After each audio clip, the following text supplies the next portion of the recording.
two members of our killer whale family showing off their incredible size, speed, power, and complex learning abilities. These behaviors keep our whales active and engaged. SeaWorld's killer whales have inspired generations to care about our natural world, and we're excited to share their story with all of you today.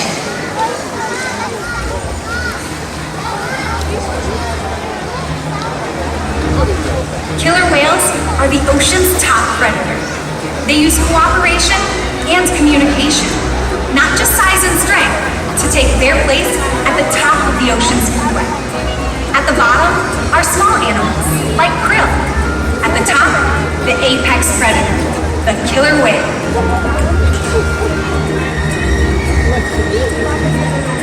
Killer whales are as big as a bus, faster than an Olympic swimmer, high flying and powerful.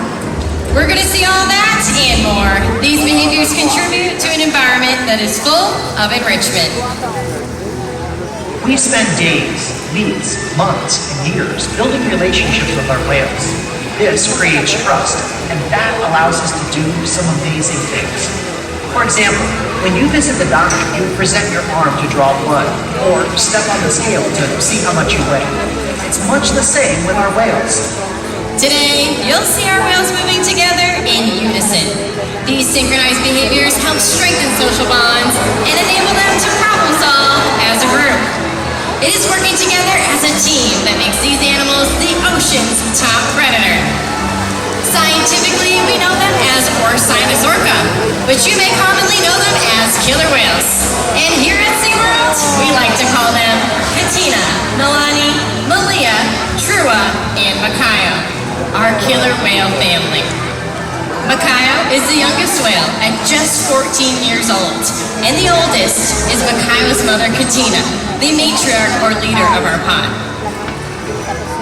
SeaWorld's animal training techniques create a language between us and the whales.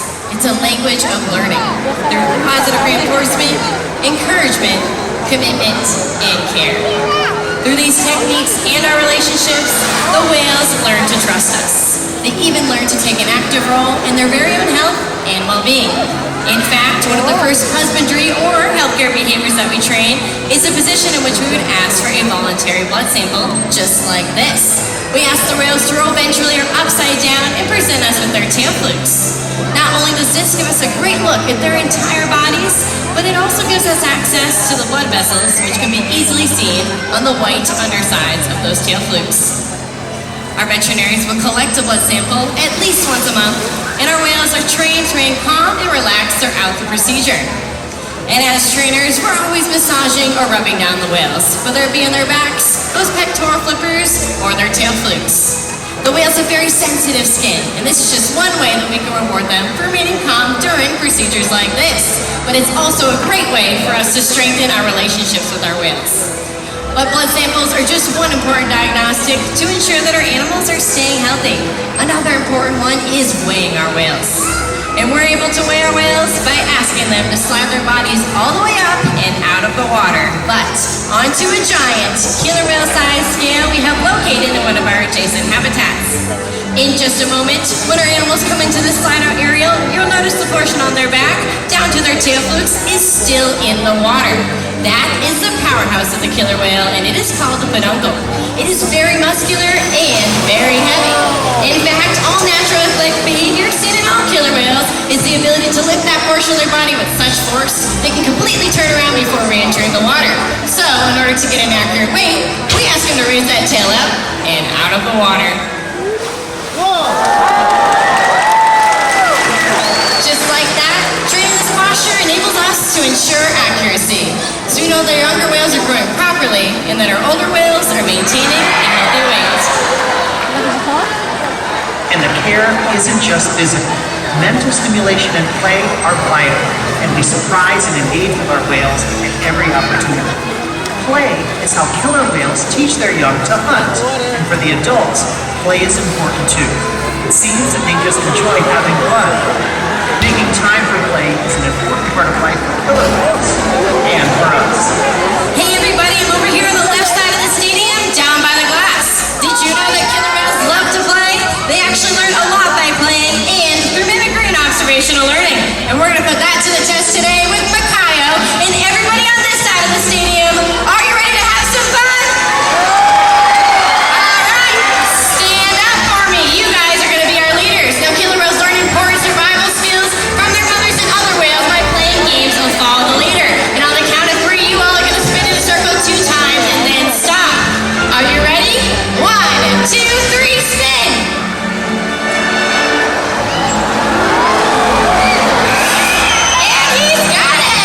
You all can have a seat. As you can see, Makaio is paying very close attention to you all. Killer whales are very curious animals, cannot be seen spy hopping or jumping completely out of the water to get a better look around.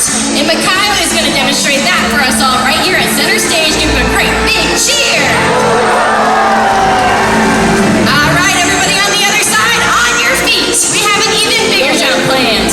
This behavior is called a reach. And the hand signal looks something like this. 2 fingers over your left shoulder on the count of 3. 1, 2, 3. Give that hand signal. Woo! And he's off. Now killer whales will reach for a variety of reasons. Sometimes to scratch an itch, to get a better look around. But more often than not, killer whales will reach just to show off. And here Trua comes, showing off for you all.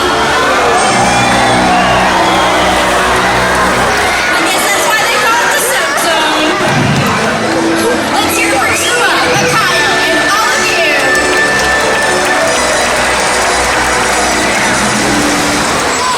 As you can see, killer whales are amazing athletes. They can eat several hundred pounds of food every single day. Out in the ocean, killer whale diet will depend on where they're from and the time of year. But unfortunately, overfishing, pollution, and other factors are having a serious impact on some killer whale populations. Killer whales are impressive animals, and it's pretty obvious why they're the top predator in the ocean. That means killer whales are invincible, right?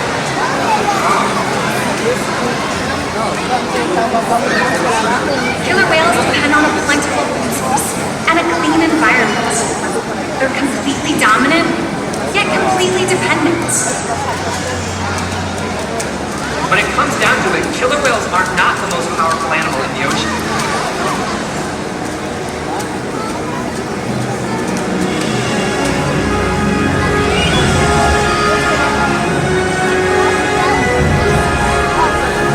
Their future depends on you.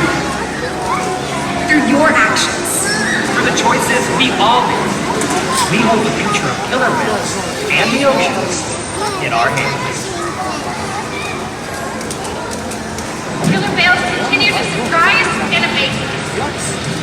They're the perfect ambassadors of the ocean. Limitless, connected, powerful. But still vulnerable. The challenges that we face can seem insurmountable. Don't give up. Be inspired. The ocean needs our help, and that seems overwhelming. But together, we can make it happen. There's so much to learn. So much to protect. So much to explore. The killer whale story is still being written. And there are simple things we all can do to make a difference. All it takes is one choice. One positive act. One ripple that can grow and grow. And change the world. Together, we've got this.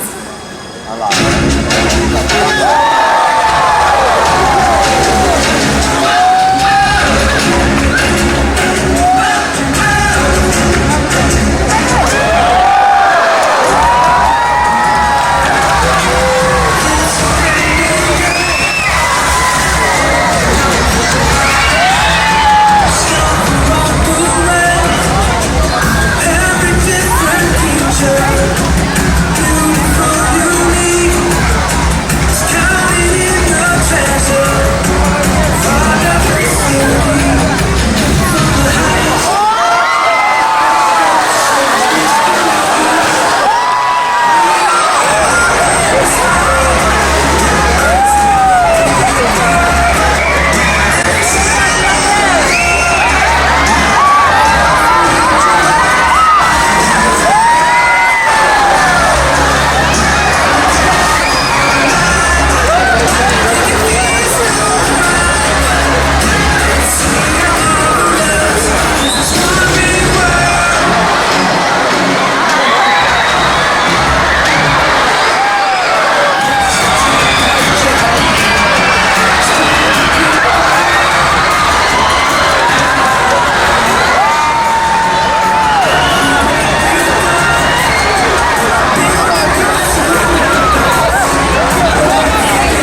SeaWorld on Facebook and Instagram to keep track of our latest rescues.